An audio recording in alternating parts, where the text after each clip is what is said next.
Recording. No, now we are. Hello and welcome to Daddy Daughter Fodder. Where conversation meets culture. Oh, the flailing. Did you add the flailing thing, or you just want to hit me in the head while people are looking? Sometimes I want to hit you in the head, but not today. We want to introduce another guest in our discussion today. Ogden is not here today. Ogden is on vacation. He'll be back in 2 weeks.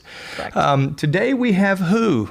Who do we have, Lauren Elise? We have Aristotle. Aristotle the atheist is with us atheist. today. So we're going to do a little Answering the Atheist on today's show. He's been so excited, yelling my head off about this series, and so let's do it. Let's just jump right in. Let's go. Okay, so very often there is a presuppositions that when people say that I am an atheist, that means that they are anti-religion. Right. I want to put forth the idea that atheism is, in fact, a religion. It's just an expression. Really? Yes, I submit to you that atheism is just another form of humanism.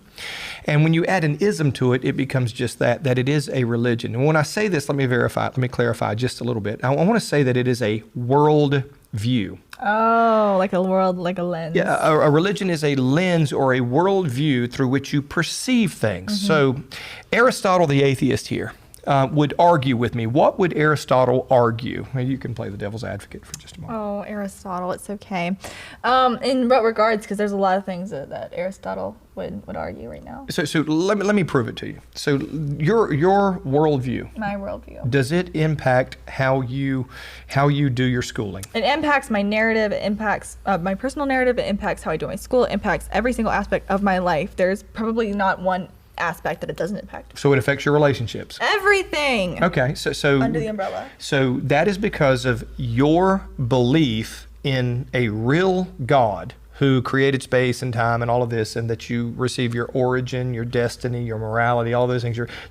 So you as a result of believing that, it affects every area of your life. Every single area of my life, even the way that I think. So an atheist, I would say to you that atheism or humanism, and you say, well, those are two different things. Well, not necessarily, because if you take away the idea that you're anti-theist, in other words, there's no God out there, that means that you become the center of your worldview. So when you come to certain presuppositions based on your religion or your worldview, suddenly it will taint everything. Give me an example of that. Like from Aristotle's side or from Aristotle's side, Aristotle's perspective. So you tend to think of things in boxes, right? So you tend to say this can't happen because I already believe this. I already believe this idea. So the idea of evolution, for instance, evolution has to happen because that's how we got here. That's how the atheistic standard is held up. So everything that is not in the atheistic standard, not in how I view my worldview, is automatically thrown out. I don't care if it's fact or fiction. It's thrown out because it doesn't revolve in my worldview. So you're saying something different now. So you're saying that evolution, an evolutionist, that becomes almost a religion. Yeah, it can, 100% can. But most often when you are atheist, I don't know if it's every atheist. I don't want to say every because I don't like to make general conclusions and assumptions, but I do say most atheists are going to subscribe to the evolutionary theory. Yeah, I think that you would be absolutely correct. So that means that if you are a scientist and you are looking at evidence,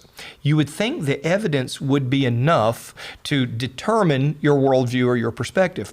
But what happens when you or we begin to interpret the raw data through the lens of our worldview?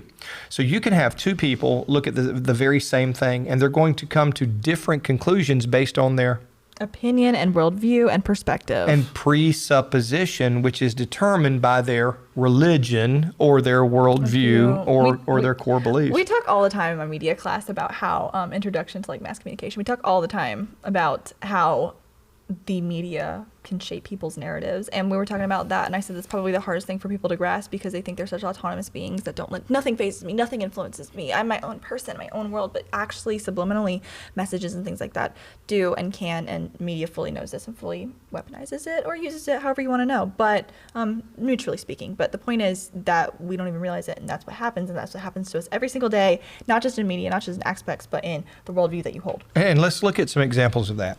So I hear people often say science science says. Science says nothing. Science observes. Science is a methodology by which we discover things that are already there, things that are already working. Now, once we discover them, we extrapolate on what that means. In other words, there's the information, then there's the application, and the what is it inferring? What is the implication? So let's take it in the area of science. When you look at climatologists or you look at climate change, very often those people who are scientists who are saying things about climate change and the catastrophic effects of it and what it looks like, and you're seeing this is really impacting. It is becoming a religion. Climatologists aren't generally the ones who are giving out the information. It's scientists from other fields who are looking at this, or it's scientists who are looking at it through a particular lens that just perpetuates the worldview. So you have two groups of scientists now who are looking at what we refer to as climate change. The ones are looking at science and they're coming to a conclusion. The other ones are looking at the science and coming to different conclusions. But the only ones that you hear from are the ones that are consistent with the worldview that the media desires to perpetuate. So a lot of, right. So a lot of what you hear is only that. When you hear about an empirical study can be good and it can be bad. Basically what it does, an empirical study filters out every voice of dissent. You do need educated people coming to general consensus, but that consensus needs to be based on the information, not the presupposition. What are your thoughts?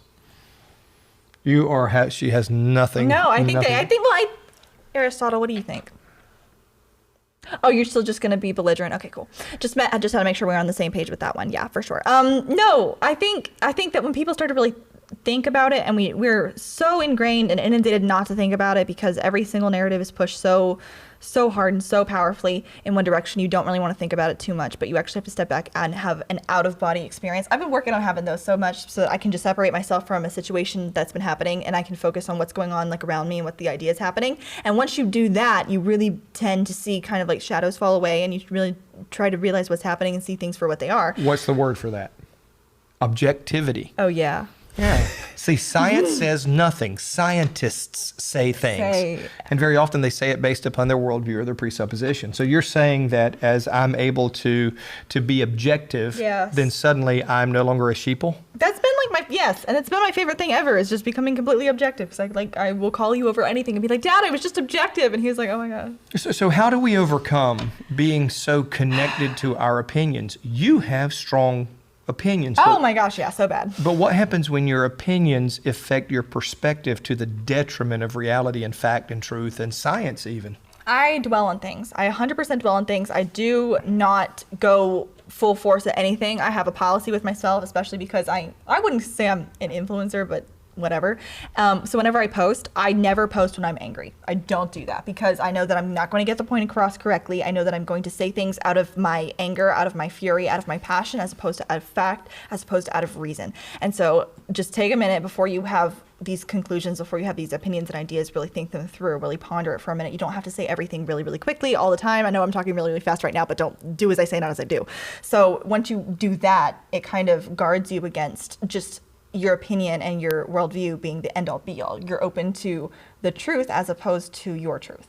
And that is incredibly important, that we remain objective. And the way we remain objective is by having information and also looking at it and going, hey, what are my blind spots? Now, minds are the only way to change a mind. So you need to hear these other perspectives, but very often we assert that this guy's an atheist, this person has a different worldview, this person has a different perspective, and that will cloud our ability to connect with that person. And you ask me quite frequently, though. You're like, why do you do like things that you do? Why do you make videos? Why do you do topics and controversy and stuff like that? Why do you do that when you're not making a difference, this and this? Because deep down, I truly believe, I've seen fruits of my labor, but I also know that people need to understand that it's not just one side out there. There are other people, there are other views and opinions and ideas, and you are not alone, because that gives people positivity and encouragement. And so I will forever make videos until hell freezes over. Well, I think I heard somebody say it this way, and we'll finish with this. What's more important to you? making a point Yeah. or making a difference. Yeah. And, you know, I think that we ultimately want what's good. And ultimately we believe that we know what's best. And I have the opinions that I have because I think they're the best opinions. And we probably feel the same way. What would happen if we offered common courtesy? What if we took time to listen and do debate, not talking points, not doubling down on what we heard the last influencer say, but looking at it objectively? And I believe that one way of doing that is stepping out and looking at it from a different perspective. We've really lost the art of debating, if I'm being honest with you. Like, you'll see it now. You'll watch like lives or something, and people will be debating. And I did that. Not necessarily. I wouldn't even say I did that for a while, but I would go live every now and again. I would talk often about abortion. 40 Days for Life, get involved, and Students for Life.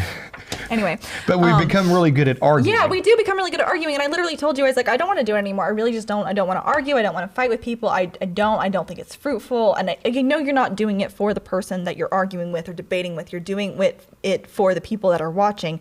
But it just began to wear me out. I would literally do it like on vacation. It wore me out. And I was like, we're not going to do that anymore. And so I don't really do debates anymore. So I would encourage you to follow the facts. If you're an atheist and you believe that way, just make sure that you believe that way because of what you know, what you see. Those things that are concrete, not because you've adopted a philosophy of doing away with God for another nefarious reason or for accountability. Just be true to yourself. That's incredibly important. We need to be true. Whatever we're doing, we need to be doing because we absolutely believe that it's true based on empirical evidence, based on experiential evidence, based on knowledge and input and insight, not just taking somebody's word for it. What if God is the absolute most obvious, most reasonable explanation for the existence of the universe? What if that is, and you've already taken that and put it off the table? You're not doing yourself a favor. Your presupposition may stop you from going somewhere. I'm willing to look at the possibility of all of this happening without God, and that creates stumbling blocks. Not having God create stumbling blocks that are inconsistent with reality and science. So let's. He gets so bad on the soapbox, but it's okay because I love that about him. He's the best, and he'll talk to me about anything, which I appreciate because most people won't put up with me. But it's okay. So thank you so much for joining us. Thank you so much for being here. We look forward to seeing you on the next Daddy-Daughter Fodder.